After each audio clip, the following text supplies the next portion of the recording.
In this video, I will show you the settings where you can disable the pre-selected email marketing opt-in checkbox within the checkout process.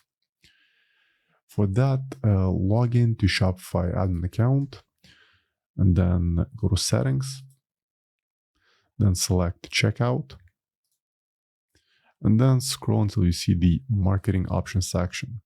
Then under the email marketing, ensure that the second option, which is pre-selected, make sure it's not enabled. Then select save. Once the settings have been saved, allow a few minutes for the changes to propagate. Then let me just log in with a new browser and add a new product to cart. Say this one, add to cart and check out.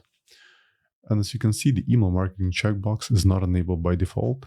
So if the customer chooses to receive marketing emails, they will have to subscribe to them. So that's pretty much it. I hope you found this tip helpful. For more Shopify tutorials, please subscribe to my channel. Thank you.